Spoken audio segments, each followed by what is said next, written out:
Hello everyone, I'm Wolfman Sam here with my partner Johnny Buff Guns. Hello. We are Creatures of the Night. Creatures of the Night.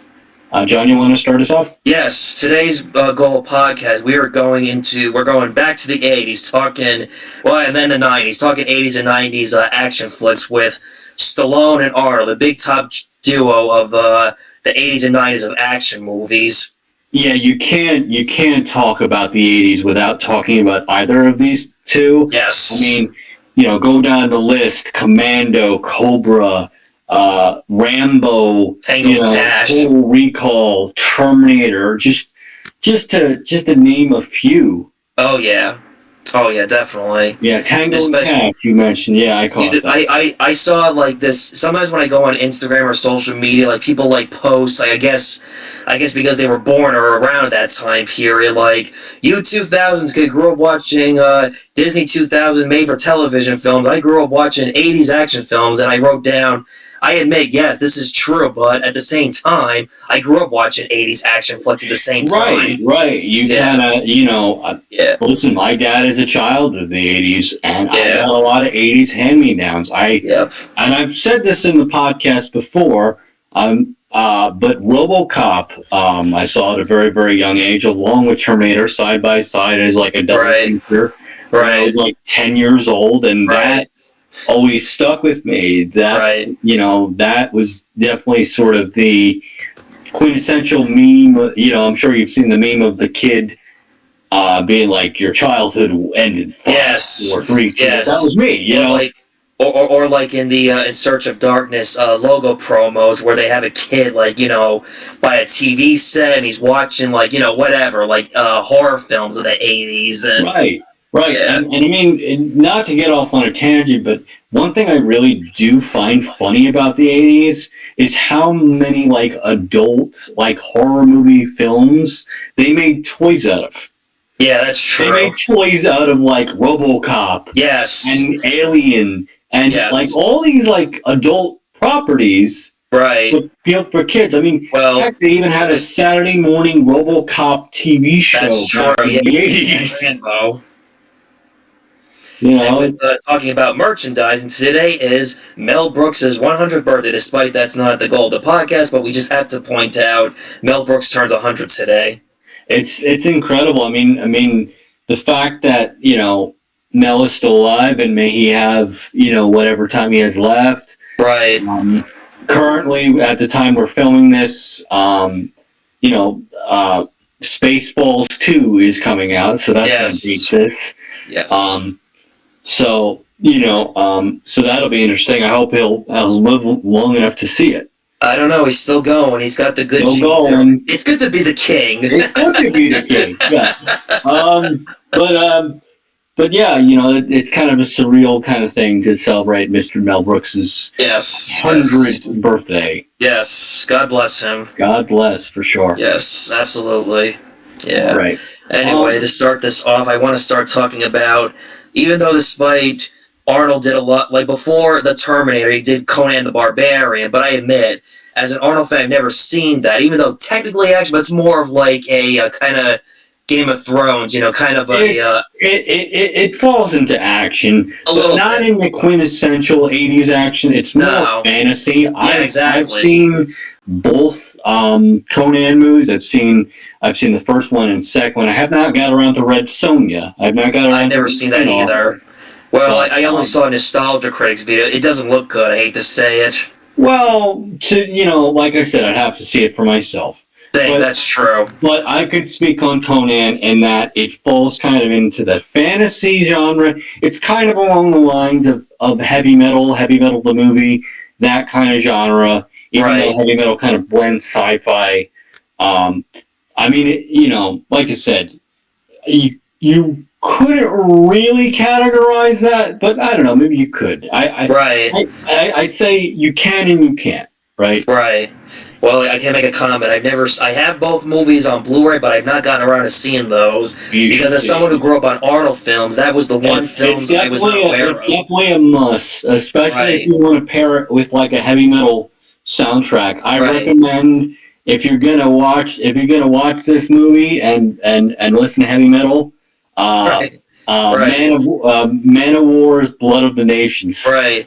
I know it was based on the comic book Conan the Barbarian. I sort of have a comic to it that I read a long time ago that a friend gave to me as a gift, and it was an alright comic book. I just don't remember it that well. It comes to mind. It's actually, it's based off of Robert E. Howard's short stories. Right. Robert E. Howard, of course, is also known for Solomon Kane. Right. And I've talked a little bit about Solomon Kane on this podcast. Right. He's basically, if you guys have ever seen the Hugh Jackman Hellsing, basically where they got all that inspiration from comes from Solomon Kane. Solomon Kane is like a 17th century demon slayer. Right. Really, really cool character. You should check him out. I will. I'd recommend, not to get off on a tangent, but I'd recommend, if you guys are going to check out the reading material, the Savage Tales of Solomon Kane. Gotcha. That's the complete collection of all the original 40s pulps. Gotcha. I will keep that in mind. Out a little bit. Sorry. But in the meantime, I want to talk about the first Terminator. I did a YouTube video about this 2 years ago for the anniversary, but it's definitely not a podcast of talking about 80s and action 90s films without talking about the Terminator. You can say this is what definitely defined Arnold as an action film at that time in the 80s. It really did. I mean, it really made Arnold a household name. Yes. I mean, not that Conan didn't. Not that Conan didn't, but after Terminator, it was all Arnold. It was after Terminator, it was all Arnold. It was it was like what Rocky did for Sylvester Stallone. That's a good comparison. So and like I said, it's kind of funny when you do your research and you find out for the longest time that they were kind of like bitter rivals for the longest. Yes, they were for the longest time, and it's funny when you really think about it because they would end up in the Expendables eventually. Yeah, that's true. They ended up becoming from enemies to best friends. Especially, I remember in Twins, there's a scene where he comes to America. He sees a poster of Rambo 3, and he's like, flexing his bicep. Like, that was the joke though about the rivalry at the time between the two. Right. Who was the better action hero? Who was the bigger macho guy than Arnold and Stallone? Yeah, I mean, in my personal opinion.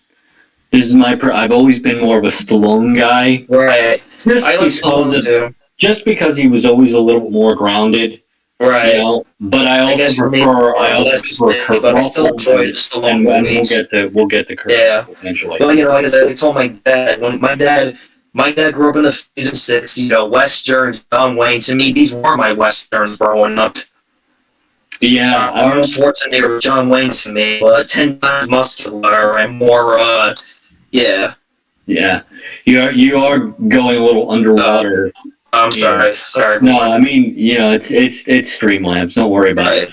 And the first Terminator, what has not been said about it already? I mean, what can be said about it that hasn't been said? I mean, it really defined 80. It was one of the movies next to like Blade Runner that really defined 80s sci-fi for sure. That's true. It's a borderline horror film, honestly. Yes. The first movie is a borderline horror film. It kind of touches on that genre. So on one of the streams I did about 1984 horror film, someone asked me, "Is Terminator a horror film?" It made my top 5 of semi-horror films of that I would year. count it. You know, Yes. it ticks a very weird box, in that you can count it as a sci-fi film. You could count it as an action film. Yeah. You can count it as a horror film. The Terminator's basically Michael Myers. He can't die, and he has a kill count. Yeah, basically a cybernetic Michael Myers, basically. Yes, pretty much, and especially you have the character Kyle Reese, who was a character analysis of how he grew up in the future, where all he knew was war. When he's sent back in time to protect Sarah Connor, he sees, wow, the world was not like always what he remembers. Yeah, and like I said, getting back to like, it's interesting looking at sci-fi movies of the past, and I always crack up every time I see like just how advanced they the future to be, and it's like I said, 80s future just looks so cool. Well, if you remember the part when Kyle Reese explains to Sarah Connor, she's like, "I am not stupid. They do not make stuff like that. Not yet. Not for about 40 years." And here we are, 40 years later. Yeah, 40 years later, and we're barely scratching the surface. Yeah. You know, we've got you know, basically portable computers, but that's it. Oh yeah.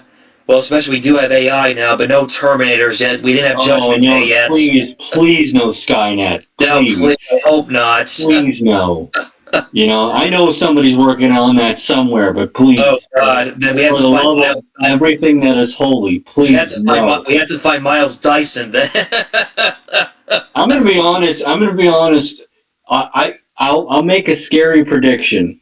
What's that? I think if we're going to have a Terminator future, it's not going to be the Terminator future we're thinking of. It's not going to be a physical eradication of humanity. Right. They're going to work on like dating robots, which they already have. Yep. They're already working on, and people are just going to stop dating human beings. Oh God, that is scary and frightening. It's scary, but there are those guys out there that like that, you know, Stepford Wives and oh God. And the dating pool, I mean, it's not all bad. You know, like I said, there are a couple rotten apples, but I can see guys and gals, especially gals. I think I'd rather eat a rotten apple than eat a robot girlfriend. I think women would be probably the I might get a lot of flack for this, but I think women are probably going to be the demographic that's probably going to gravitate towards these a little bit more. Right. The other thing I also love about Terminator 2, that's like some of my favorite like actions. You know, the bar tech noir scene. I've always liked the truck chase. Yes, that's true. Yeah, great car chase scenes. The truck chase was cool. I love this final scene where we get to see the skeleton. Yes. And again, just also like in Halloween, when you think, oh, they destroyed the Terminator, but no, he just came back. Now he doesn't have... It's more of a horror film, the first movie. Yeah. Well, I'm like, more of a horror film than Michael Myers scared me, but the Terminator didn't scare me that much. But I can see why some people at that time were afraid of the Terminator. Yeah, I mean, it's that kind of thing of like, it's something that could be tangible. Yeah. You know, like they could be working on because in the 80s, I'm sure they didn't know, you know, what government or whatever was working on, and they're like, James Cameron said, "I warned you in 1984. You didn't listen to me. Look at the joke's on now." Yep. Yeah, for sure. Yes. What else? Do you want to talk about Cobra? Yeah, why not? Let's talk about Cobra. I love that movie. Cobra, you know, it's funny. Cobra, I've only seen it a couple, I'm going to say almost 7 years ago I saw it originally. Oh, really? I've seen it a lot. Yeah. I watched it recently. And it's just underrated. Yeah. I don't know why it's not talked about in the same breath as Rambo, as Rocky. I don't know why. It's so good. Here's a story behind it. Originally, Stallone was supposed to be in Beverly Hills Cop, but that was supposed to be a serious film. But then when Beverly Hills Cop went through rewrite, they decided to go in the lighter direction of Beverly Hills Cop. Then that's where Stallone went in doing Cobra instead. I can kind of see it, you know? Yeah. And you know, in going back to what I was saying in terms of an interesting blend with horror films, for those who have seen Cobra, if you haven't already, you know, go watch Cobra and then come back to this. Yeah. Obviously, but you know, for those who have seen Cobra, Cobra it also has an interesting blend of action movie and horror. I can see that. The villains in Cobra, more or less, are basically a slasher cult. Yeah, exactly. Are basically an '80s precursor to like Antifa. You know, Right. like essentially.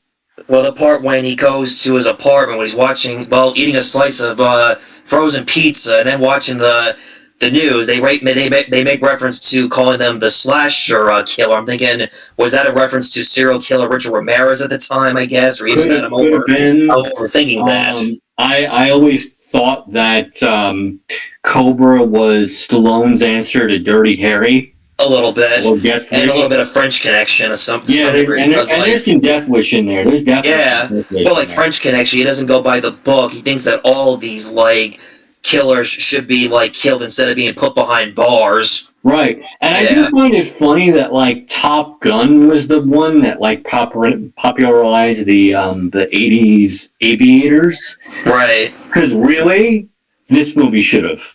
right. Like, 'cause Well, I like the when I song. watched that movie, I just want to be wearing some black aviators. Yeah, You know, that got me into like in terms of clothing, that got me into polos. That got me into right. Well, I like the poster. I like the style that Stallone wears. The film, you know, the glasses, got the gun. and I love that opening.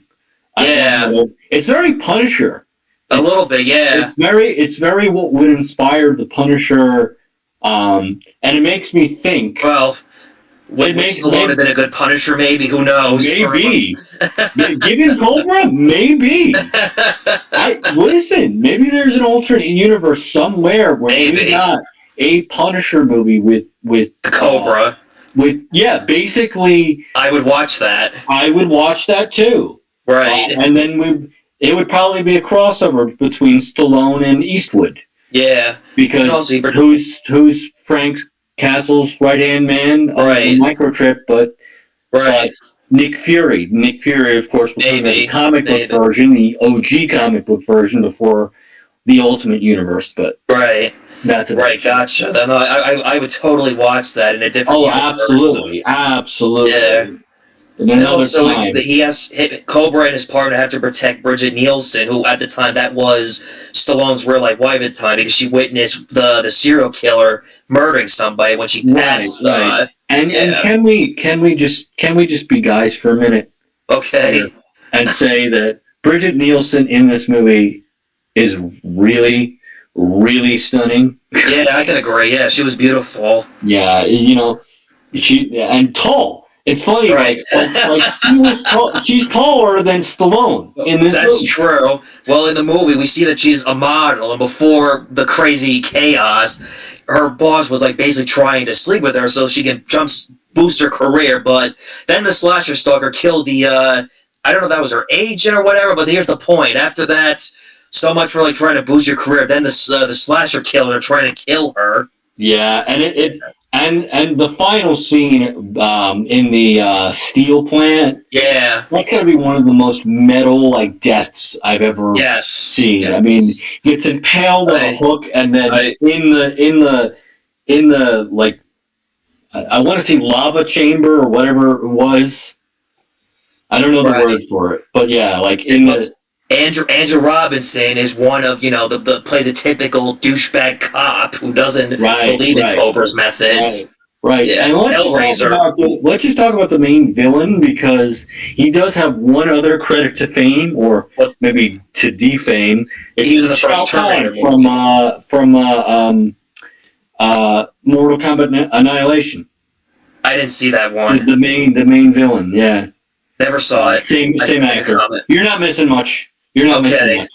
I'll take your word for it. I've heard it's bad, but I've never seen it myself. It's really bad. It's really bad. But I know the one line though. Mother, you're alive and you will die, because I saw that in like most worst movie quotes. Will die. Exactly like that. That's verbatim right there. Right. Well, also, that guy who played the killer, he was also in the first Terminator. He's one of the punks that the Terminator kills. Right. Yeah. Watch Day tomorrow. Nothing clean, right? Yes. Yeah, that's right. Nothing clean. Wow. Right. We have gone full circle. We have gone full circle. Okay. And the woman that like worships him, that actress has been in a lot of different things. And here's a funny thing: she was supposed to be the main character on Seinfeld originally. Before, like again, she is a good actress, but she's not one for comedy. She's more of a serious actress than comedy. You said Seinfeld? Yeah, Seinfeld. She was in the first episode as a waitress who was going to be one of the main characters, but it worked out perfectly. That's too funny.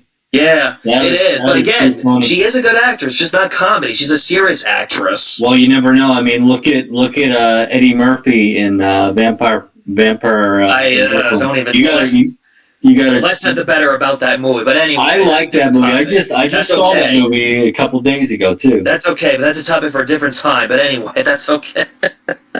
We're getting off track here. Well, especially like I said, like Stallone was going to be Beverly Hills Cop before they went the comedy with Eddie Murphy. Right. Yeah, different story, but still interesting fact right there about. And also, there's supposedly a director's cut to this film that's never been released because, again, the rights issues, the director, and who owns it, and I'm curious to check it out. Right? Yeah, Cobra. Yes, Cobra. Because supposedly there's a darker director's cut to this movie because I guess with what the original cut was supposed to be, the studio would say, no, cut this out, trim this out, and interesting. I'm curious to check it out. I guess you got to take it up with Warner Brothers because they own it. Yep. The big WB. Big WB. Yes. The Warner Brothers and the Warner sister Dot animated. They try to chop up my film, you know. I want it to be darker, and they said no. I do like the film, and I get the point of how he has a love interest, but it's like, yeah, it's kind of forced a little bit, and not... Now here's the question. What? now I have a question for you. Is it a juicy question? There is an argument to be made because they're in the opening scene of Cobra. Right. Would you consider Cobra a Christmas movie? I guess a little bit. There is some Christmas. Because it does take place on Christmas. Yes. Time. But I admit I haven't watched it at Christmas since I've in my. I do. That's okay. That's okay. I respect that. Just like Die Hard, I watch Cobra in the summertime. Just like Die Hard, just like Batman Returns. Right. Okay. There's good point. Right, and especially like again with going back to when he's at his apartment, he's watching some Christmas commercials. Yeah, and like I said, in the opening scene, it's during Christmas time. Yes. So yes, yeah. Right. Well, again, it does take place at Christmas, but Christmas movie, nah. But that's okay. You can watch it at Christmas. That's okay. That's your opinion. I put it in an honor. That's fine. That's okay. I get it. If you want a different Christmas alternative, put on Cobra. Celebrate Christmas the American way with Cobra. Oh yeah, we have to talk about "Angel of the City" by Robert Tapper, who did "There's No Easy Way Out" from Rocky IV. Right. One of my favorite songs from the '80s. Yeah, songs in general. Yeah. Robert Tapper's on the soundtrack. Yes. Also, just an odd pick, but if you're a punk rock fan, but John Bouvla, originally of the Plasmatics, from Wendy O. Williams and the Plasmatics. If you're a punk rock fan, if you're a diehard '80s punk rock fan, you know who he is. But he did the famous "Feel the Heat" song in Cobra for the montage. Right.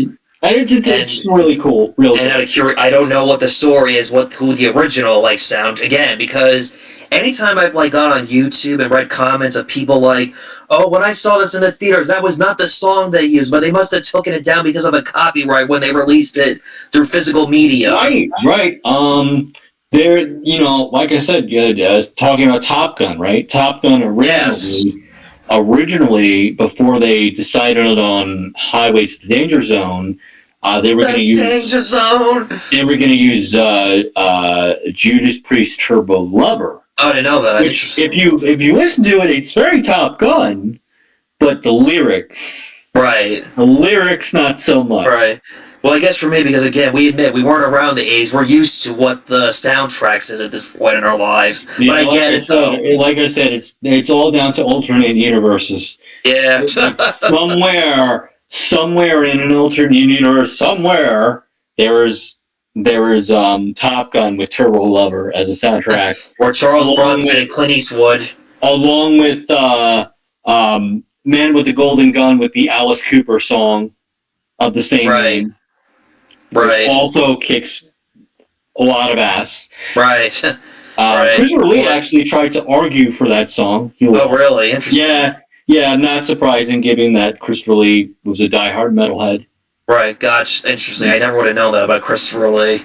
Yeah. It's amazing what you learn about a person. He was that cool grandpa. Right. He was that cool grandpa. Right. Well, it's interesting what you learn about a famous person you never would expect about what their likes or dislikes or what their common interest is that you never would expect. It's just so funny, like, thinking, Sir Christopher Lee. Right. Giant, like big nerd, big metalhead. It's right. It's just like, it's like finding out Bach used to mosh in like 80s thrash pits or something like that. Believe it or not, Kubrick, for example, a guy who wrote such dark films, but he loved TV comedy films. He loved Seinfeld. I can believe that. Right. He said he was a big comedy guy. Not to get off on a tangent, but look at guys like David Lynch, right? Right. He loved like romance and interesting, like weird off the wall, kind of movies, Interesting. I never would have guessed that about him. But anyway, let's get on track. Next, I want to talk about Commando. Oh, I love this movie. Commando. This movie, it kicks ass. Now, be honest. Does this not have some of Stallone's best one-liners? No, this is Arnold Commando. Arnold, rather. Yes. You're a funny guy, Sully. I like you. That's why I'm going to kill you last. Remember, Sully, when I kill you last? Yeah, that's right, you did. I lied. Yeah. Or my favorite, don't disturb my friend. He's dead tired. The first time I saw that, I'm like, am I supposed to be laughing at this? Or I just, Yes. What was Commando? Was that the one where he's faced with a guy who's like a Green Beret? Yes. Yeah. What's his name? Bill Duke from Green Berets for breakfast. I'm very hungry. Fuck you, asshole. No, fuck you, asshole. Yeah. Yes. No, this definitely has his best one-liners, and again, it's up there with Predator. Yes, and great action scenes. Do we count Predator on this list? Yes, we do, of course, absolutely. But again, let's talk about Commando in the meantime. We'll talk about Predator next, simultaneously. Yeah, sorry, guys. We're chomping. That's okay. No. We're in the zone right now. We're full on danger zone mode. Besides that, I like the premise how, he's a former, I guess he was in Vietnam, but he was a soldier. But I don't know if he fought in Vietnam, but here's the point. He's retired. He has a regular life. He takes care of his daughter. I guess the wife and mother, the presence unknown, and he does his best filling in both roles, but then he's asked to call back because I guess their former soldier partners are being killed off one by ex-Green Berets who are corrupted, and then his daughter is kidnapped, and he's forced to do a job, but the thing is, if he does the job, either way, they're going to kill his daughter, and it's like, you really want to root for this guy. It just keeps building and building and building. Right. I love the scene in the mall. Yes, the mall scene's great. Yes. There's a lot of really, really good action. But let me tell you, though, even though I work out, I'm not that strong to lift up an elevator. Yeah. But again, it's all fantasy and make-believe. I love the scene where he just tears the door off the car and just sits down next to the... I kind of like the female lead, too. I love that she's a little tiny thing, and here's Arnold. Right. But it was one of those she did not expect to get involved, but then she had to get. I guess she has a thing for big buff dudes and these guys eat red meat. it's the short woman syndrome. Yes. You know short women, short wives. They have these big muscly men for husbands. It just works. She had to skip karate class to help Arnold Schwarzenegger save his daughter. Yeah, so that Arnold can give her uppies. Right. I read supposedly, again, I don't know how true this is, and I don't know if they really did film it. They filmed a sex scene, but they cut it out for time. I'm kind of glad. Yeah. I feel like that would slow the pace of the movie. Right. Again, I do like their chemistry, but it's fine that they were just friends and not a love. Absolutely. Romance. And there's so many 80s movies. Right. Where the main protagonist gets involved with the first girl he sees, and she was immediately they're banging. She was she was just doing a good deed, like, it's the right thing to do to help this man who wants to save his daughter. And it's refreshing. I mean, like I said, I don't think Arnold needed it in this movie. No. The goal was that Arnold just wanted to save his daughter, and then even though his former boss wants him back, I love the ending. No chance until the next time. No chance. Yeah. No, I love this one. And the villain in this is great too. Yes, Dan Hedaya. Yeah. Oh, Vernon Wells. Bennett, right? What was his name? Bennett. Let off some steam, Bennett. You're getting old, John. I'm gonna kill you. Yeah, he was great. Yeah, and in real life, they are best friends, Vernon Wells and I believe it. I believe it.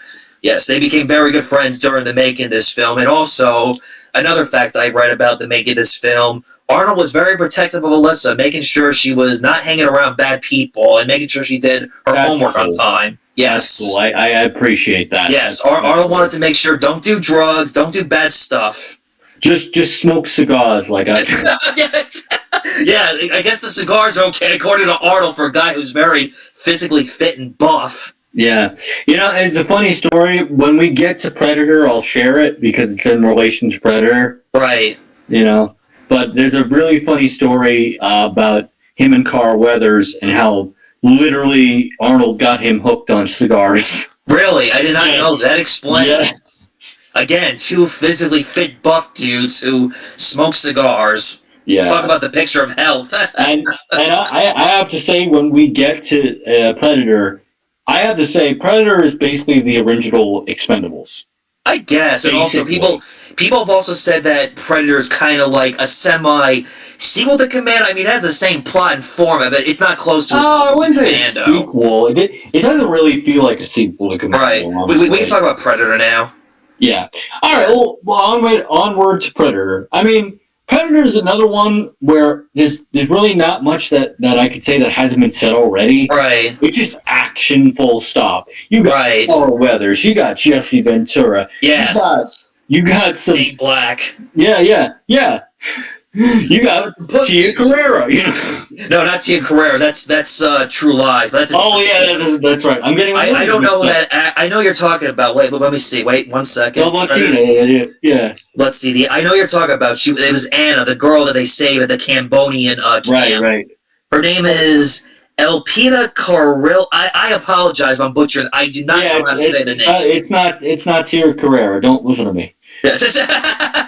No, again, this was probably one of the few films I loved, like, as a kid, where it was horror, but it didn't scare me like the same way as Michael Myers did. No, more the fantasy side. It was very much action. Yes. Like, it was more action than the Terminator.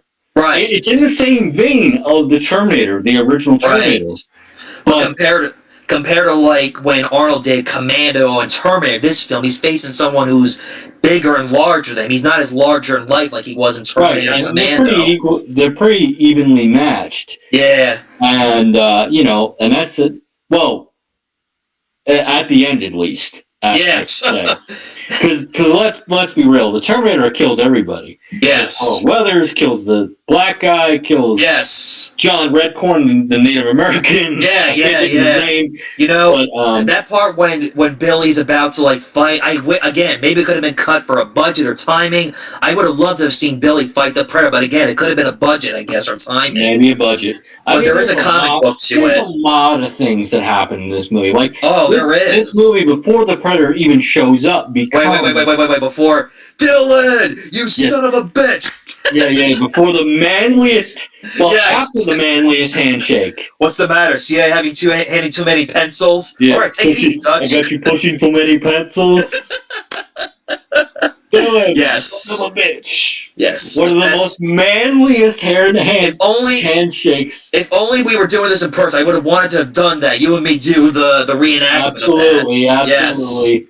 Yes. That would have been if we were just talking about the Predator, that would have been the thumbnail. Absolutely. Yes, yeah, or well, that could still work thanks to Google Gemini, maybe. Maybe, but a different story. We'll see. We might. We'll figure that out later. We might conjure some horrors of your own through Gemini. You know. Yeah, and like it's a movie where it goes from like one thing to another, where they were supposed to do some like mission operation where they're supposed to save hostages, but it turns out the camp was not what they expected. Yeah. It starts off as a straight action film. Go in, infiltrate, wipe them out. Stallone does Stallone. Arnold. I'm gonna mix up the names now. Arnold does his one-liners. Yes. Stick around. Yes. That everything. Knock, like knock, he does. Boom. Yes. Knock knock. It means we can kill it. Yes. Yeah, and that's the thing. It becomes a horror film. It's an action movie that becomes a horror film. Yeah. Because you have these Green Berets. They're all macho. They're all telling their jokes. Yes. And I love Jesse Ventura. Jesse Ventura almost steals this movie. Let's be real. Ain't got time to bleed. Yes, ain't got time to bleed. Yeah. Or telling you to chew this tobacco to make you a sexual tyrannosaurus, just like me. What's the matter with you? This stuff will make you a sexual tyrannosaurus. Bunch of slack-jawed faggots around here. Shane Hawk keeps telling Billy about his girlfriend that he really wants to have sex with. Oh, yeah. His girlfriend joke, Yeah. Mine's as big as a house. Blank stares, everybody. Yeah, and as a kid, like I said, it starts off as the '80s macho movie, and then it becomes a horror film. Yeah, but as a kid watching, awesome. As a kid watching this, when I saw like Arnold on the cover, I never would have guessed that there was going to be an alien that showed up. I'm thinking it must be some war movie, but no, and I could imagine back in the day, depending on how the trailers were. Yeah. I wonder if it was a big surprise for the audience seeing it for the first time. Right. And saying, oh, this is a horror film. Well, okay. The first time I saw this, 2003 and 2004, between those years, because there was no internet at the time, I didn't know what the Predator looked like until I saw the movie. Right. Yeah. Right. I remember, I actually saw this years ago, but I ended up seeing Alien vs. Predator first. Oh. That was one of the first things I saw for either franchise. When Alien vs. Predator came out, that's when I was watching Alien the Predator films at that time to, catch up to see this crossover. Yeah, it's one of my dad's favorite films, too. The original Predator. Right. I also remember around the time when I saw this, when Carl Weathers passed away, my grandfather asked me, what would you do in real life against this giant alien predator? My grandfather, I'm dead in real life. This is we're all dead. I'm dead, you're dead, your grandma's dead. Yeah. Well, the thing about the Predator compared to the Alien, the Predator, they only kill if you have a weapon or if you're harming somebody. Yeah, that's the thing. So at least you're safe with the Predator. About the OG Predator, he doesn't hunt below his means. Yeah. He always kind of hunts a worthy foe, which is cool. Yes. Which is really cool. They basically have a Predator code is what it is. They have their rules and their limits. Which is cool. I dig that. I dig that. But apparently, I guess when Arnold's covered in mud, he can't see Arnold. Well, to be fair, the tech that he was using, the Predator was using, was all gunked up and muddy. That's true, yeah. Yeah, it was malfunctioning anyway. That's the other thing, too, about the Predator you learn, is that their advanced weapons are more advanced than what they got. Like, especially the way Jesse Ventura dies. It's like, holy cow. Right. Like, they go bursting. That makes it so dangerous. Like, they don't even have to, get up and, close and personal. They can camouflage and snipe you from a distance, and you don't even know. Yeah, and Carl Weathers' character was basically a traitor and a dirtbag, but then he was trying to redeem himself when he's trying to save Mac's life, and then the Predator shoots his arm off. Yeah, like I said, some of the most brutal deaths for sure. Yeah, yes. It's like a horror film invaded Rambo. Yeah, right. You know, That or like the 1930s, a horror film, The Most Dangerous Game, in a way. yeah, you can see elements of that for sure. Bro, yeah. For Oh, yeah. sure. Predator, just one of my favorite films. A little bit of a fun fact, a couple fun facts I want to share about the behind the scenes for the Predator, and basically what if, for all you music heavy metal fans out there, singer Blackie Lawless of the band Wasp, heavy metal band Wasp, was supposed to play the Predator, was actually a candidate for the Predator, and also they almost had Jean-Claude Van Damme play the Predator, even though I can see that would be a whole different video. Right, he had the athletic ability, but he just wasn't tall enough because they wanted someone taller than him. That's why they got Kevin Peter Hall instead, because he was taller than Arnold. That was the goal. Yeah, I mean, and it worked. Yes. Another fun fact. If you see, go on I'll put an image, but go on image.com to see what the original Predator design was going to be. It's like, yeah, thank God they did not go with this design of the Predator. Yeah. And I mentioned before as a fun fact. It says behind the scenes that Arnold Schwarzenegger got Carl Weathers hooked on cigars. Right. That explains so much. Well, despite Arnold was the image of health, but ditch the cigar, then you're really the complete picture of health. Yeah. It makes Jack LaLanne the perfect picture of health compared to Arnold and Stallone smoking cigars. Well, to be fair, Arnold did look cool smoking that cigar. I guess, even though I've never smoked anything, and I don't plan to. But anyway, no.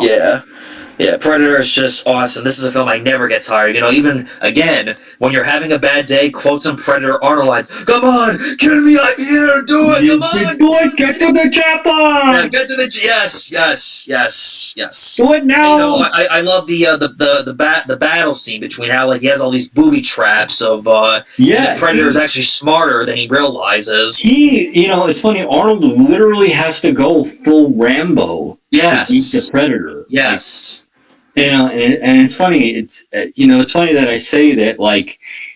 Predator is like what happens when Rambo meets a horror movie. In a way, yeah, no, definitely. Or a horror monster, I should say. Yeah, for sure. Yes, but like I said, Arnold was fighting someone who was the worst of his opponents compared to what he fought in Commando or even absolutely. Yes, because Arnold is not the big shot like the Predator is. Right, and and like I said, what makes Predator so dangerous is they can kill you hand to hand. Oh yeah. Or they can kill you with technology. Oh yeah, definitely. They're so dangerous. They are. This is a film I never get tired of watching. Like I said, feeling down, depressed, watch Predator when you're depressed. Yeah. Yeah. And then watch Predator 2. Yeah, I like the sequel. That's a fair. I do too. It's fair. It's not great. It's okay. I enjoy it. Yeah, I think it's a good follow-up. Yeah, it's fair. It's different, but it is. Danny DeVito's not Arnold, but he does. You can tell he really does his best. Yeah. That had Gary Busey and Bill Paxton. The only Candyman. No, not Tony Todd. No, not Tony Todd. Danny Glover. Yeah, Danny Glover. Yeah, thank you. Yeah. I couldn't remember. Yes, and also the way it ends after when the Predators leave, when this actually Arnold was supposed to be in the sequel, but he turned it down because he didn't like the idea that Dutch was sort of the bad guy, where he wanted to capture the Predator. Which I can see why Arnold turning that down for a reason. Yeah, I don't see Dutch being the kind of person he gives a crap about capturing a Predator and studying it. It's a shame because he would go on to do Kindergarten Cop. That's true, but even though that's more of a comedy. We're not mentioning that movie today. No. Yeah, good movie. Like I said, disclaimer right here. Despite there's a lot of other good films and actions that Arnold did, like Twins, and Stallone did Copland. Again, good movies, but we're not talking about those today. Those are more dramas and comedies. Yeah, we're gonna focus on the 80s action movies. Yes. I want to talk about The Running Man next. What do you think of The Running Man? The Running Man's an interesting movie in that it's technically based off of a Stephen King novel. Which surprises me every time I rewatch it. It's like it doesn't feel like Stephen King to me for some reason. Not. it doesn't have that King vibe. It doesn't have that goofy King vibe. No. It's funny, and even he wrote it under a different pseudonym. That's true. Because the first time I saw this as a kid, I never would have guessed this was Stephen King. I just thought it was a typical Arnold's action 80s movie. It doesn't feel like a Stephen King movie. No, it doesn't. And that has a great action movie as well. The Running Man. I love the Chainsaw Guy. Yes. Bonesaw. Yeah, Bonesaw is great. Yeah. But it's even though I never read the book, my friend did a video on the book and the movies about the book. Not to give too much details, but it's amazing how different the book is from the character to the movie, how they changed it up. Yeah, but I have to say the movie has some great one-liners as well. Yes. Here is Sub-Zero. No, play Zero. Give you a lift. No, my favorite is. My favorite is tell so-and-so I'm going to ram my fist into his stomach and break his goddamn spine. Right. Or when he gets arrested, they're like, "Do you know who I am? I've seen you before. You're the asshole on TV." It's showtime. Honestly, it's one of those movies that's kind of prescient. Yeah. Kind of, sort of, in that like 1984 kind of way. Well, actually 87, but also it's a film that is now analyzed like, oh my god, this predicted the future of reality TV shows, AI, deep fakes. That's what I mean. That's what I mean. But as a kid, you don't think about this stuff until now you're around 20 years later. You're just like, look at this cool action film. Because where are my chicken nuggets? You know, right? And Arnold's character was a guy who was falsely accused of a crime he didn't commit, but they used the deepfake and the AI to make us believe that he really did commit these crimes. Right, and I guarantee you're going to see that in probably pretty soon. You know? Oh yeah. Like, now I can't tell the difference of AI and deepfakes or what's real and not real with the media these days. No. Yeah, it's a sad reality. Yeah, actually. And also Arnold gets a nice little spicy señorita kiss at the end. Yes. Yep. Well, that's Arnold. I don't know the difference between this character from the book to the movie, though. Yeah, I would have to do some research on the book. Same. I wish I had my grandfather's Stephen King collection. He was a big Stephen King fan. Gotcha. But that's neither here nor there. Gotcha. And, I also, like I said, I love it how, like, they're trying to survive, like, they're fighting for their life, which I really find a very good premise and concept in, like, dystopian, like, movies like that. And I feel, not to be a cynic, but I feel like absolutely they would televise something like this. Right. Absolutely. Definitely. And, like I said, the more and more the lines blur between our reality currently and fiction. Yeah. I feel like they would. They would. I know. That's the scary part. Yeah. Yeah. It makes Michael Myers less scary because this is grounded in like kind of reality, but kind of sort of. We're getting closer and closer. Yeah, and then also again, Jesse Ventura's in this. Are you ready for pain? Yes. Yeah. Yeah. I guess that must have been. I guess that must have been a spoof about VHS tape workout videos, I guess, at the time. Well, he was a professional wrestler. That's true, too. Yes. So very true. Probably was a spoof on that as well. Well, here's also a thing that Arnold and Jesse Ventura have in common. They were both governors. Yes. Yeah. The governor of California, the governor of Minnesota, Jesse Ventura. I'm going to build a wall. That's an actual Arnold quote, actually, too. That's funny. Right. Anyway.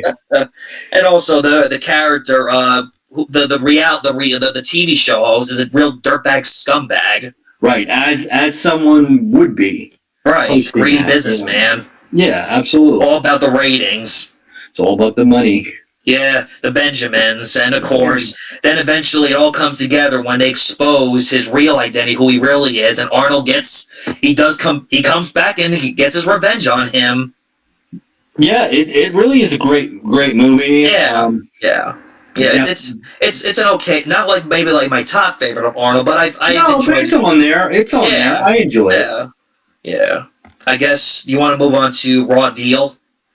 Raw Deal. Now that's a movie that you would probably know better than me. I actually recently saw it for the first time recently. All right, so why don't you take the wheel on this one? Yeah, it's it's an okay film. I wouldn't say it was his best or worst. It wasn't the same level of like Commando or Predator. It's just again the same thing we always saw from Arnold around this time, seeing him kick ass and being a buff dude, and also like his character was like I guess like worked in the again. Sorry if I'm like not explaining it 100% correctly. I guess he was like in the CIA or something, but then he was like he either had the choice of either having his reputation ruined or being a job as like the city sheriff because I guess because of the corruption he wanted to like try to again sorry if I'm like drawing blank. I just saw this recently not that long ago. I'm still trying to let it sink in.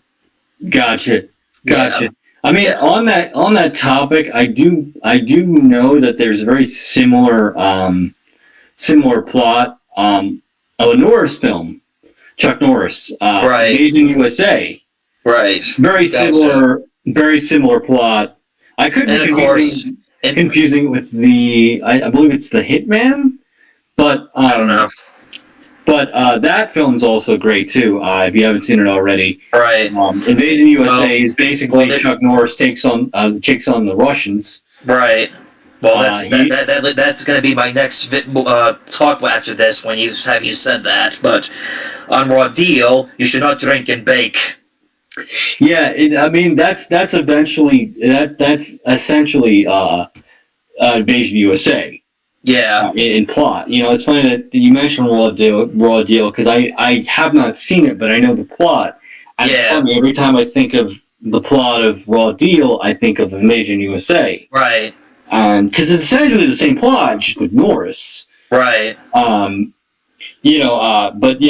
Norris in this film has to track down this guy Rosdov, and he starts off in the Florida Bayou. Right. A bunch of things happen, and the Russians basically try and blow up a suburb.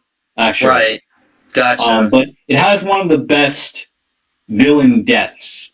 Right. Not to spoil it. I'm going to spoil it here. Well, I won't spoil with Raw Deal. Again, a typical thing where he thought so-and-so was dead, but it was all just a lie, just to get him, they basically used him as, a patsy the entire time. Right. If you guys haven't seen Invasion USA, definitely go see it with Chuck Norris. But, yeah, I'm going to spoil the ending. The ending... That's okay, don't worry about me. I'll live. It's okay. Yeah. The ending is probably one of the best climaxes. Right. The entire movie, Chuck Norris is saying, tell Rosdov, it's time to die.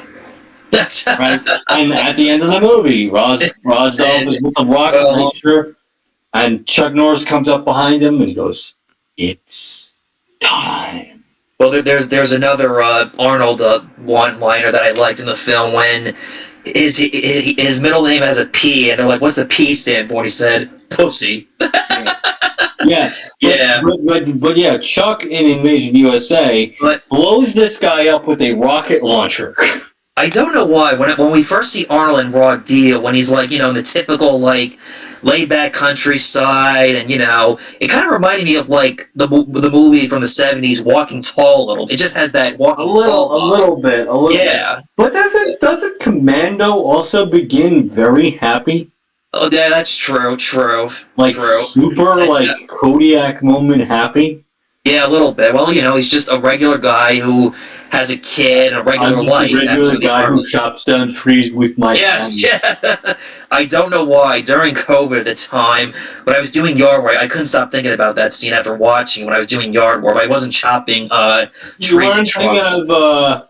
You weren't thinking of what's that movie where Chuck Norris stops the chainsaw with his hand? I haven't seen much Chuck Norris, so I can't really make a comment about that. You need to see. That should be your homework. More Chuck Norris. Okay. More Chuck Norris. Maybe in the future we'll do a Chuck Norris podcast since he passed away.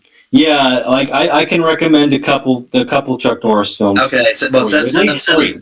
At least three really, really good. Actually, at least the best ones. That's fair. All right.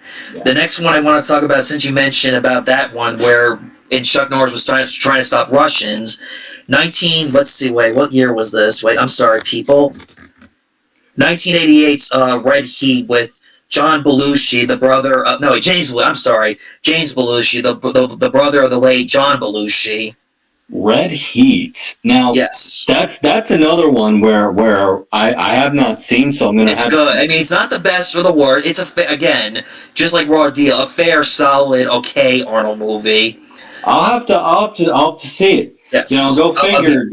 Go figure. I'm not as up on my Arnold movies. You're not as up on your That's on okay. your That's okay. Chuck Norris movies. We got homework we got to do. That's okay. That's the beauty of this of doing these podcasts. Like for me, it's Arnold. You're Stallone. That's okay. It's like apples and oranges. No, And yeah. the opposite. For me, it would be Arnold actually, Okay, fair enough. and Fair enough. and for you, it would be Chuck. So okay, I see. I know what you mean. I get it, but Mhm. still.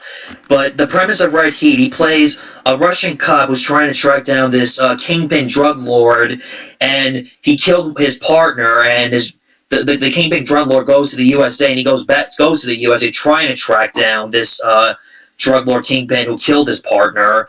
And in a similar Right. situation, the Russian drug lord kingpin killed James Belushi's partner in USA. So they both, despite their differences, they butt heads. Despite their differences in law enforcement with Russia and U.S., they have to put their differences aside to stop this Russian kingpin drug dealer who both killed their partners. Yeah, it reminds me again. I keep going back to Chuck, but Right. there's a movie that has a very similar premise called Hitman with Right. Chuck Norris that has a very, very, very Right. similar premise. Right. And Definitely check it out. and the thing about Arnold's character, because again, this was during the Cold War at the time, and he's very very serious. He has no sense of humor, and he's the kind of character that seems like he had a rough life, because especially Russia at that time and the Right. Cold War. Right. Yeah. Yeah. And also, again, but he still has his funny one-liners, because from Russia to America, he doesn't understand the difference of how things are different over there compared to Russia. And the thing about this movie, it opens up with shots of Russia. And this was the rare time they shot a movie in Russia, but you don't see Arnold like in Russia, just because because at that time during the Cold War, the USA could not film in Russia. I believe it. I mean, Yeah. that's probably why Red Dawn is the way it is. Exactly. Yeah. Especially how, I guess, I don't know the difference between Russia's law enforcement, but I know obviously USA law enforcement. Apparently, in Russia they don't do the Miranda rights. I guess. I guess. There was a scene where they're interrogating someone, and James Belushi, he forgot to read his Miranda rights. And he goes, "No Miranda rights." Yeah. It's interesting. And also, I guess whatever Arnold did to interrogate this person, he tells James Belushi, Soviet way is more economical. Really? I don't know the difference between the Russian law enforcement, but again, this is a movie. I don't know how accurate that is.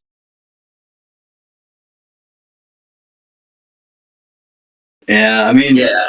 it's funny. I mean, not to get political, but Russia at the time was pretty communist. Yes. I'm pretty sure they still are, but Yeah. Yeah. but yeah. Yeah. Yeah. Anyway, but as a kid watching this film, I didn't understand what that meant at the time between the Cold War and Russia. But no, all you can think about is here's another Arnold really action flick. Yeah. Unless it's not you as grew up best in the for 80s, it's fair, but even still. yeah, James Belushi isn't bad, but it's like, yeah, if John Belushi had lived, this definitely would have been the perfect, buddy cop film with John Belushi in it. Right. Yeah. Right, exactly. Nothing against James, but it's like, yeah, he kind of has a poor version of his brother. I hate to say it. I guess at least he tried. I don't know. Yeah. I don't know James Belushi, like his filmography that well. I've seen him a couple things here and there. Hey, they were both in Jingle All the Way a decade later. But again, that's a Christmas film for another time. That's a Christmas film for another time. And I also like the scene where they're at some diner, discussing paperwork they have to report. And they both, discuss, their personal lives. And he tells them, you don't like discussing this stuff, do you? I guess he's the kind of person that doesn't like to discuss personal life things of his life. Right. Yeah. Right, exactly. Yeah, and also there's also a scene where they're parked doing a stakeout that's kind of funny. And some guy tells him, "Move your car," and he goes, "I don't understand." And when he doesn't understand, he's explained it, but Arnold punches him, and he goes, "Horigani." And there's a Dirty Harry reference where he goes, the 44 Magnum, you know that's the most powerful handgun because of Dirty Harry. And Arnold says, who's Dirty Harry? But again, I guess in Russia they don't have much American films, I guess. I guess. Yeah. I don't know. Yeah, I don't know either, but I can't comment on this. All I can say is... No comment. Yeah, a fair, decent Arnold film, buddy cop film. Oh, good to know. I'll have to put it on my list. Yeah, it's worth checking out. Compared to, even though he has his funny one-liners, but Arnold's a lot more serious and stiff in this. Very good to know. I think that was the whole point of the character, though. There is one movie I have to talk about if we're talking about 80s action movies. And it's funny that I have to jump all the way to this sequel, but I really think out of all the sequels to the Rocky movies, I think Rocky IV embodies the 80s probably the most. A little bit, even though that's a drama, but still.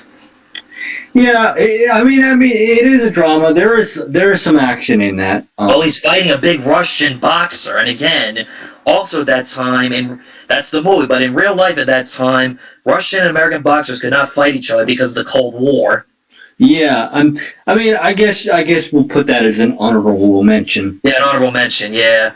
Actually, let's talk a little bit Tango and Cash now.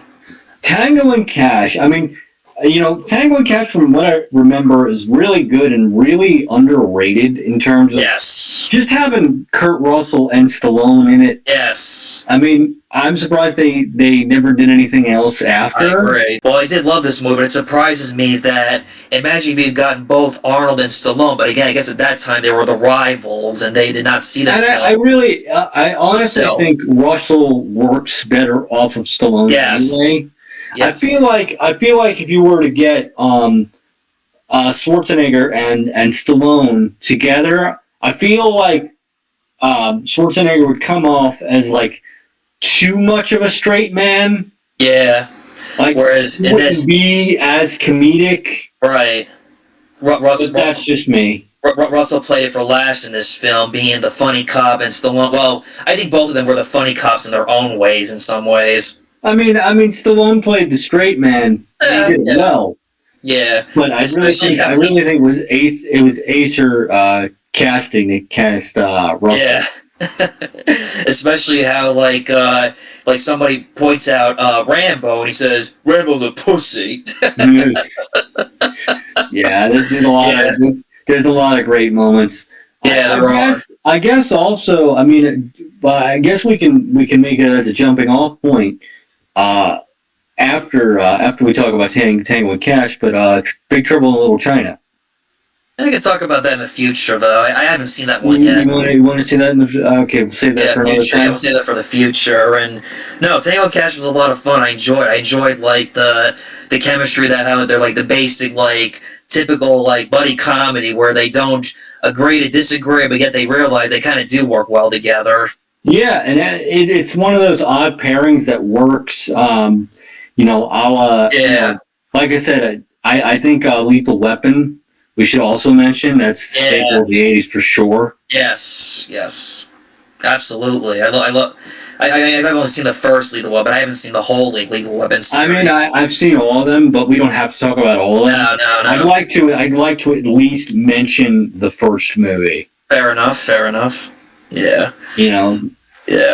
And also, but both Tango and Cash were like arrested for crimes they did not commit due to like the corruption in the justice system, and they're in the same prison, and they basically come across criminals that they locked up, and they have to figure out how to survive that. Survival of the fittest is probably worse than outside of the prison. And it's just a really cool concept. It really is. It is. No, it is. You got Jack Palance, the what's his name? Oh God, that guy's been in a lot of things. James Hong from Seinfeld. Yeah, James Hong has been in so much. Oh yeah, yes. Throw the Dart, Blade Runner. Yep. Blade Runner, Trouble in Little, right. Big Trouble in Little China, Kung Fu Panda, everything. I never saw Kung Fu Panda. I just know that he's in it. I have not seen it either, but I know he's in it. Right. And from Seinfeld, cut right, Seinfeld 4. Yes. Yeah, he gets around. Yes, he does. Yeah, still going. Again, another guy could probably make 100 in a couple of years. Yeah, for sure. He's up there. Yeah. He's up there for sure. Yeah, and also what's her name? Terry Hatcher's in playing. Yeah, Terry Hatcher. You're doing my sister. Yeah. Yeah, typical older brother to be protective of his sister, but unfortunately in real life the opposite for me. My older sister's the one that's protecting me because I'm the youngest of two older sisters. Yeah. Reverse sibling there. Yeah. You know, it just occurred to me, not to get too off track here. We're probably going to have to make this a part 2 because we could still talk about 80s action films. Yeah, maybe you're right. Yeah. We haven't really talked about Steven Seagal. Right. Or really Jean-Claude Van Damme. That much, yeah, Jean-Claude Van Damme. Or Kurt Russell. Right. You know?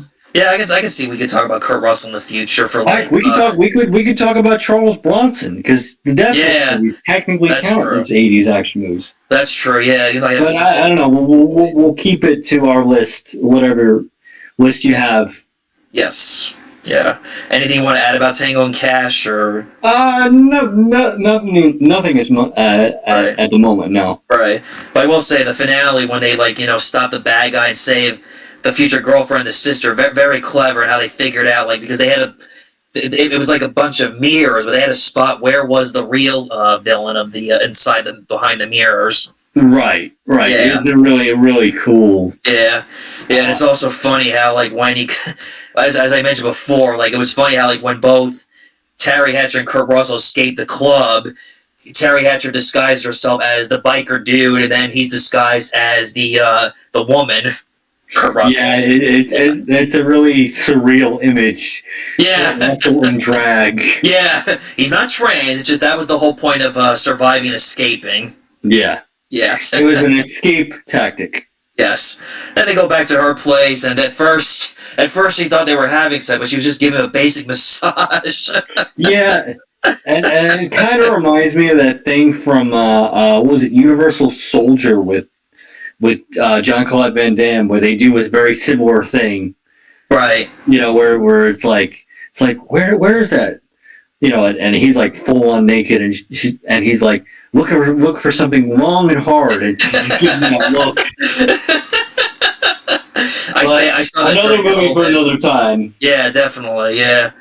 I guess now we can move on to we've talked about pretty much everything of 80s of Stallone and Arnold. Let's move on to the 90s. At this point in time, I feel like they were continuing what was, the same they did in the 80s. Now they were just continuing their success. Yeah, the early 90s, Jean-Claude Van Damme was really popular at the time. And Seagal. Movies like Seagal. But Seagal was coming off of the late 80s, early 90s. That's true. From Above the Law. He had, Hard to Kill. Out for Justice.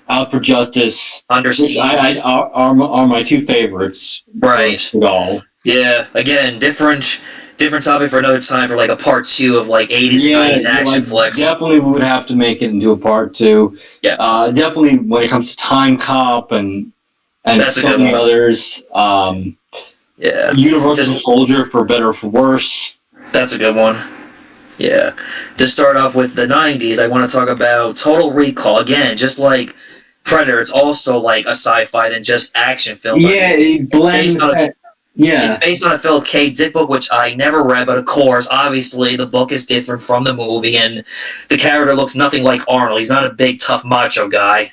Yes, that wants to go to Mars. Yes, get your ass to Mars. Yes. But it's also very clever and smart film about dreams, reality, about is this really my life, or am I just, or these memories somebody else's? Yeah, and like I said, I don't mean to be a cynic, but I feel like Google would work on something like this. Yeah, basically Quaid Googles himself and finds out he's not really Quaid. Yeah, basically what would become meta. Right. Yeah. Exactly. Right. Good point. But yeah, it really is light years ahead of its time and kind of a mindfuck kind of movie. Yeah. And pretty good 80s action sci-fi. Well, actually, it was the 90s, actually. Well, 90s. It was probably made in the 80s. Yeah, well, that's the thing. It doesn't necessarily feel like a 90s movie. Right. Feels like an 80s movie. Right. That just happened to be trapped in the 90s. Yeah, exactly. I remember for the time it was considered the most expensive film made for the time, especially like now if they made it.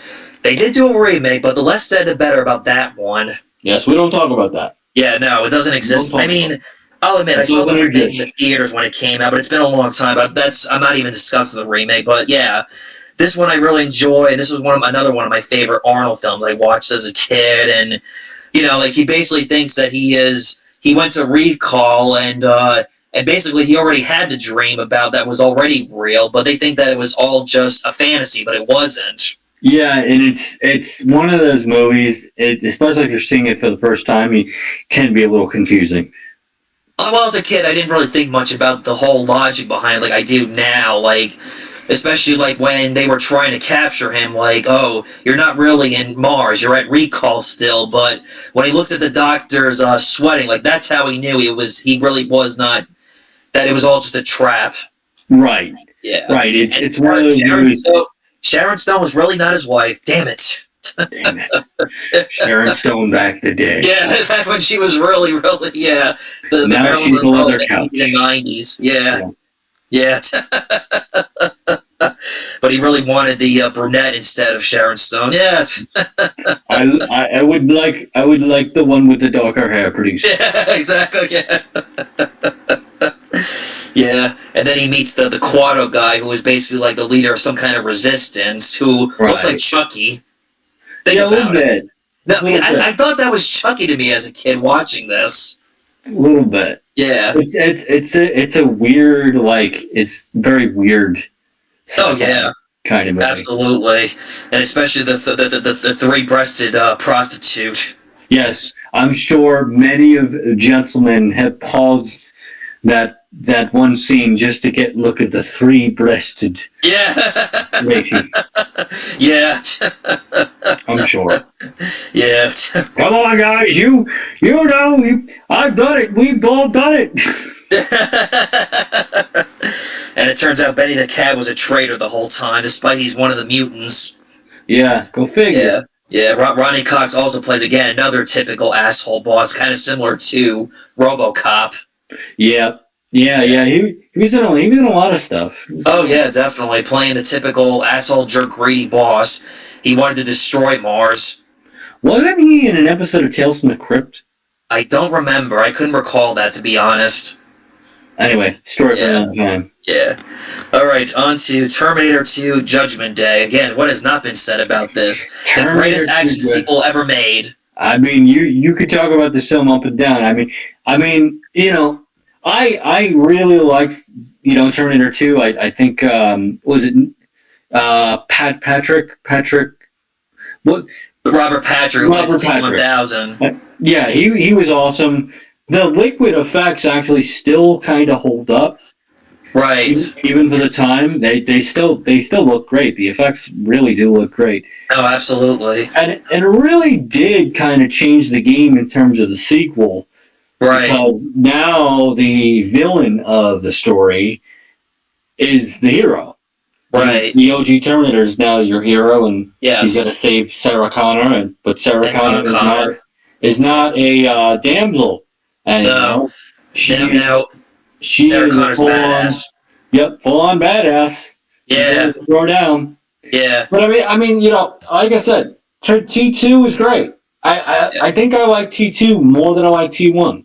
I go back and forth between both movies because I think they're both awesome in their own ways. Especially no disrespect to T1, but I think T2 has a better story. Well, I saw the second one first before I knew about the first movie as a kid. Right. Because it's on the reverse. Yeah, exactly. Like I as a kid, like, watching the first and the second, it's like, wait, how come Arnold's the bad? I didn't understand that, but then he got reprogrammed. Yeah, exactly. He was reprogrammed to send back in time to protect John Connor and Sarah Connor, despite Sarah Connor obviously didn't trust it because of what my mission has changed. Yeah, I'm a cybernetic organism, living tissue over mental endoskeleton. My mission is to murder you. On a side note, on an unrelated side note, I've noticed that with the video game Mortal Kombat, they have gotten guest characters. They've gotten Sly Stallone as Rambo. Right. But For some reason, even though they can get Arnold's likeness, they can't get Arnold to do the VA work. Right. Voice work. Right. The other thing, too, Terminator 2, John Connor develops a bond with the Terminator. It's like a father figure that he never had. Actually, I think John Connor's the father, because he's teaching him, like, all these things about being a human, teaching him, like, high fives, smile. And, yeah. You're a little underwater. Oh, sorry. I was saying before that John Connor's basically like the father figure to the Terminator. Reverse. Yeah, kind of, sort of. You can make that argument. Yeah, or teaching him, like, how to be, like, street smart. No problemo. If you say, you say, eat me. Hasta la vista, baby. Hasta la vista, baby. Yep. Yeah, the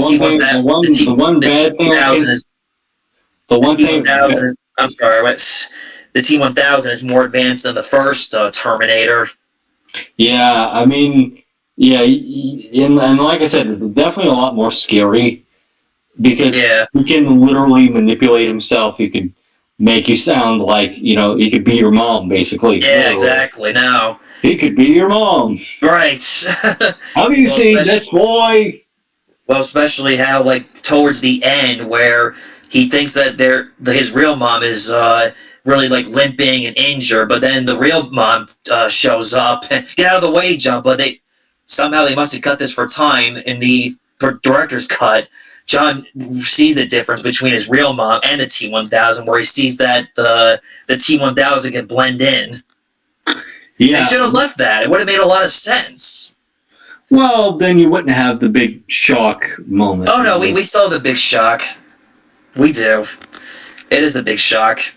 Just when, Sarah Connor's trying to, shoot what's left of to shoot him, and then the Terminator comes, shoots him, and he blows up and falls down the lava pit. Yeah, they should have made a video game out of that. Yeah. I know they made, like, arcade games out of it, but should have been a And also, the Terminator John Connor teaches the Terminator that it's not good to kill people. And, of course, he keeps his word. When they're at Cyberdyne System Skynet to blow it up, instead of killing the police officer, he just, like, shoots the cars, and he shoots them in the leg. That way they'll still live. Yeah, a little mercy. Yeah, exactly. And also, like, he uses the tear gas gun to, again, he's not killing them, it just knocks them out. Like, alright, that's fair. Yeah. Yeah. It's brilliant and genius. Again, another Arnold moment. I also remember as a kid when I watched that scene when the SWAT are shooting him, I remember, like, pointing out to my mother, like, Mommy, he's bleeding. Yeah. Yes. Great. Yeah. Right, is there any other movies you want to talk about? Let's see. Maybe I guess we could end it right here. Maybe do a part 2 for another time. I would, because you are going in and out also. Yeah, I am. You know what? I think we'll end it on Terminator 2. We'll continue where we left off for the next podcast. Yeah, maybe next time we'll find a time, some other time. Yeah. But with that said, I'm Wolfman Sam, here with my co-host Johnny Buff Guns, and we've been Creatures of the Night. Yes. Thank you guys for joining us. And Wolfman Sam, you son of a bitch. Yeah, I'll try to do the handshake. I can't. We're on 2 different screens. It's not going to work. That's okay. I just had to say it to end. But anyway, we'll see you guys next time. Till next time.